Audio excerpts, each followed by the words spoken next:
Come have a seat in the Skald circle, and hear the tale of the giant stairs, as told by Casimir. On the road between Passage and Cork there's an old mansion called Ronayne's Court. It may be easily known from the stack of chimneys in the gable ends which are to be seen. Look at it which way you will. Here it was that Maurice Ronayne and his wife Margaret Gold kept house, and as may be learned to this day from the great old chimney piece, on which is carved their arms, they were a mighty worthy couple, and had but one son who was called Philip, after no less a person than the King of Spain. Immediately on his smelling the cold air of this world, the child sneezed, which was naturally taken as a good sign of his having a clear head, and the subsequent rapidity of his learning was truly amazing, for on the very first day a primer was put into his hands, he tore out the ABC page and destroyed it, as a thing quite beneath his notice. No wonder, then, that both father and mother were proud of their heir, who gave such indisputable proofs of genius, or as they called it in that part of the world, Janus. One morning, however, Master Phil, who was just then 7 years old, was missing, and no one could tell what had become of him. Servants were sent in all directions to seek him, on horseback and on foot, but they returned without any tidings of the boy, whose disappearance altogether was most unaccountable. A large reward was offered, but it produced them no intelligence, and the years rolled away without Mr. and Mrs. Ronayne having obtained any satisfactory account of the fate of their lost child. There lived at this time near Cairligin one Robert Kelly, a blacksmith by trade. He was what is termed a handyman, and his abilities were held in much estimation by the lads and lasses of the neighbourhood. For independent of shoeing horses, which he did to great perfection, and making plough irons, he interpreted the dreams for the young woman, sung Arthur O'Bradley at their weddings, and was so good-natured a fellow at christening that he was gossip of half the country round. Now, it happened that Robin had a dream himself, and young Philip Ronayne appeared to him in it. At the dead hour of the night, Robin thought he saw the boy mounted upon a beautiful white horse, and that he told him how he was made a page to the giant Mahone MacMahone, who had carried him off and who held his court in the hard heart of the rock. 7 years my time of service are clean out, Robin, said he, and if you release me this night, I will be making of you for ever after. Yet I will be the making of you for ever after. And how will I know, said Robin, cunning enough, even in his sleep, but this is all a dream? Take that, said the boy, for a token. And at the word the white horse struck out one of its hind legs and gave poor Robin such a kick in the forehead that, thinking he was a dead man, he roared as loud as he could after his brains, and woke up, calling 1,000 murders. He found himself in bed, but he had a mark of the blow, the regular print of a horseshoe upon his forehead, as red as blood, and Robin Kelly, who had never before found himself puzzled at the dream of another person, did not know what to think of his own. Robin was well acquainted with the giant stairs, as, indeed, who is not that knows of the harbour? They consist of giant masses of rock, which piled one above the other rise like a flight of stairs from the very deep water against the bold cliffs of Carrickmahone. Nor are they badly suited for stairs for those who have legs of sufficient length to stride over a moderate-sized house, or to enable them to clear the space of a mile in a hop, step, and a jump. Both these feats the giant MacMahone was said to have performed in the days of Finian glory, and the common tradition of the country placed his dwelling within the cliff up whose side the stairs led. Such was the impression which the dream made on Robin, that he determined to put its truth to the test. It occurred to him, however, before setting out on his venture, that a plough-iron may be no bad companion, as from experience he knew that it was an excellent knock-down argument, having on more occasions than one settled the little disagreement very quietly. So, putting one on his shoulder, off he marched in the cool of the evening through Glonathock to Monkstown. Here an old gossip of his, Tom Clancy by name, lived, who, on hearing Robin's dream, promised him the use of his skiff, and moreover offered to assist in rowing to the giant stairs. After supper, which was of the best, they embarked. It was a beautiful still night, and the little boat glided swiftly along. The regular dips of the oars, the distant song of the sailor, and sometimes the voice of a belated traveller at the ferry of Carrigallow, alone broke the quietness of the land and sea and sky. The tide was in their favour, and a few minutes Robin and his gossip rested on their oars, under the dark shadow of the giant's stairs. Robin looked anxiously for the entrance to the giant's palace, which, it was said, may be found by anyone seeking it at midnight, but no such entrance could he see. His impatience had hurried him there before that time, and after waiting a considerable space in the state of suspense, not to be described, Robin, with pure vexation, could not help exclaiming to his companion, "'Tis a pair of fools we are, Tom Clancy, for coming here all at the strength of a dream." "And whose doing is it," said Tom, "but your own?" At the moment he spoke, they perceived a faint glimmering of light to proceed from the cliff, which gradually increased until a porch big enough for a king's palace unfolded itself almost on a level with the water. They pulled the skiff towards the opening, and Robin Kelly, seizing his plough-iron, boldly entered with a strong hand and a stout heart. Wild and strange was that entrance, the whole of which appeared formed of grim and grotesque faces, blending so strangely each with the other that it was impossible to define any. The chin of one formed the nose of another.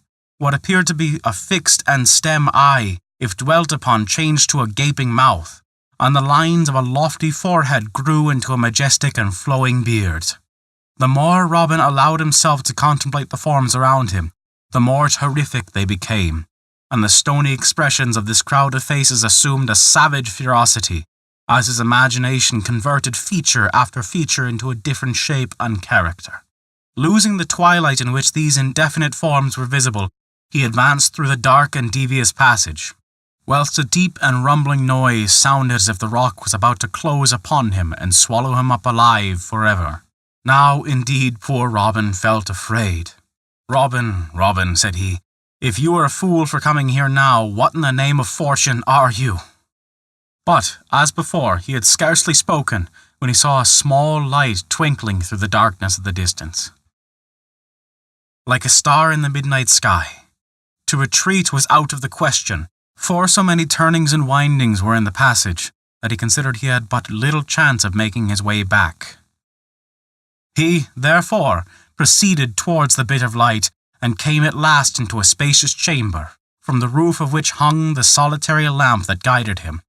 Emerging from such a profound gloom, the single lamp afforded Robin abundant light to discover several gigantic figures seated round a massive stone table, as if in serious deliberation.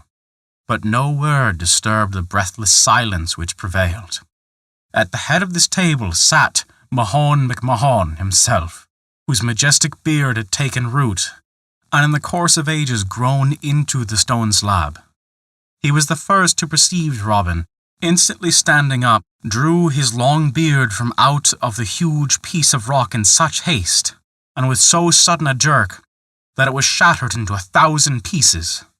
"Who seek you?" he demanded in a voice of thunder. "I come," answered Robin, with as much boldness as he could put on, for his heart was almost fainting within him.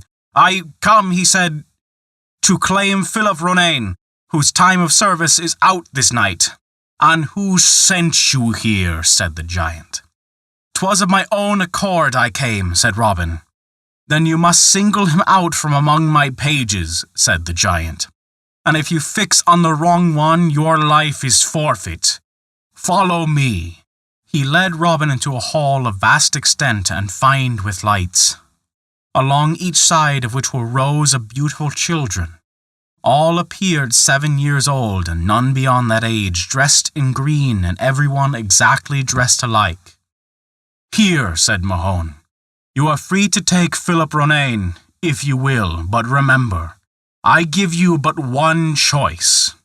Robin was sadly perplexed, for there were hundreds upon hundreds of children, and he had no very clear recollection of the boy he sought. But he walked along the hall by the side of Mahone, as if nothing were the matter, although his great iron dress clanked fearfully at every step, sounding louder than Robin's own sledge battering on his anvil.